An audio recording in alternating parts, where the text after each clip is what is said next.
The Supreme Court released decisions involving two major cases today. One involved whether someone could be forced to provide services to gay and lesbian couples. The other on the Biden student loan forgiveness program. We get details on both tonight from Channel 2's Dave McKinley. Dave?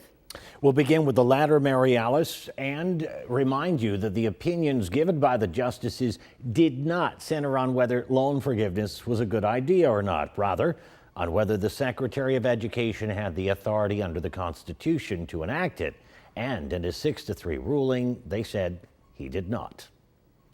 The president announced the loan forgiveness program just before last fall's midterm elections, fulfilling a campaign promise to his base made 2 years prior. He did it under the HEROES Act, passed by Congress in 2003 after the 9/11 attacks, which allowed the education secretary to make policy modifications without congressional approval in times of national emergency. Writing for the majority, though, Chief Justice John Roberts stated the authority to modify statutes and regulations allows the secretary to make modest adjustments and additions to existing regulations, not transform them. Far from modifying, which he had defined as changes in form or structure without transforming, Roberts said the education secretary had no authority to rewrite a statute from the ground up. By suddenly forgiving $430 billion in loan debt by some 43 million borrowers, something a Wharton School study said would cost taxpayers more than $500 billion. The secretary's new modifications of these provisions were not moderate or minor. Instead, they created a novel and fundamentally different loan forgiveness program, the Chief Justice wrote.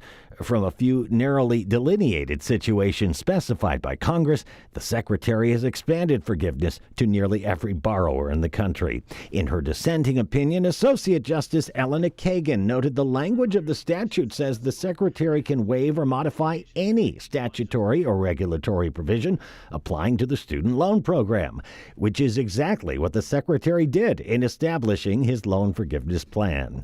Meanwhile, the High Court ruled by another 6-3 margin in favor of a Colorado web designer, Lori Smith, who rejected same-sex wedding clients based on her religious beliefs. And I'm grateful for the court for affirming that the government can't force anyone to say something they don't believe. The majority ruled as a creative professional, Smith's First Amendment rights shielded her from punishment under Colorado's anti-discrimination law because the state was seeking to force an individual to speak in ways that align with its views but defy her conscience.